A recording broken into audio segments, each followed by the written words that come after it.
cousins, how much is, more can we get?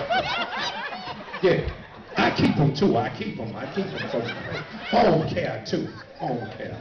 You know what I'm saying? Don't make no sense, kids today, just smart for no reason, you know?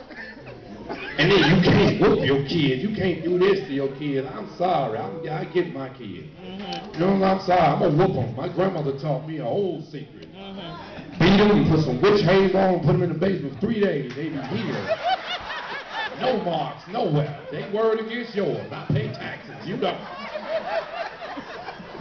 For real, because I remember my last whooping. Ooh, I remember it very so well.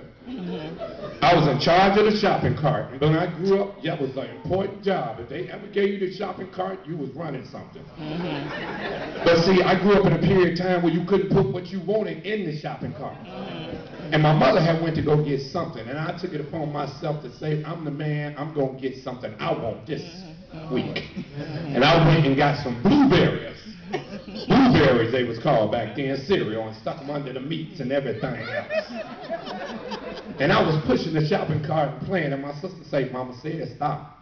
Mama would only say 3 times, stop, anything. I don't care what it was, but I didn't hear that last third. And I was pushing the shopping cart, and you know, mother's got that extra Spider-Man tinkling when something ain't right, so evidently she was something is in this shopping cart. And I wasn't paying attention, and I was pushing the cart and got too close to my mama. And hit right behind here on her back of her, yeah. That's all I remember, y'all. I woke up at home with a black eye and everything. Blueberries in my ear. I had to ask myself, what happened? She said, you hit Mama's ankle. She yelled out through that stove. Next thing I know, she turned around and punched you in your eye. You flew in the shopping cart. She took them blueberries and bust you upside your head with them.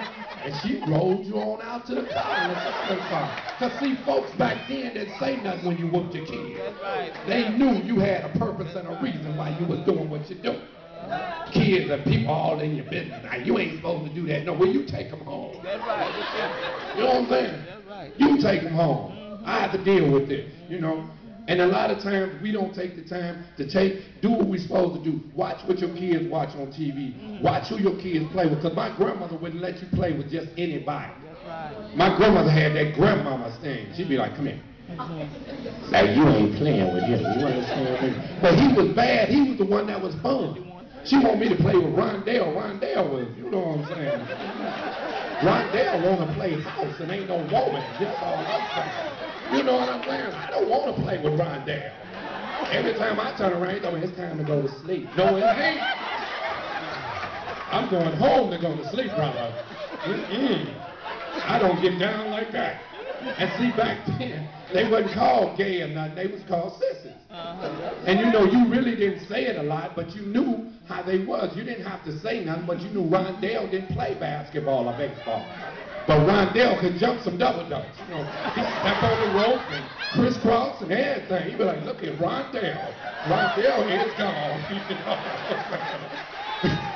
And Rondell was big for his age, so you didn't mess with him. You know what I'm saying? You didn't want to get beat up by Rondell because he didn't fight like this. Rondell fought like this. And he beat you down. You know what I'm saying? You'd be like, why don't somebody get him? You know? Then we had Shirley. Shirley, she didn't jump double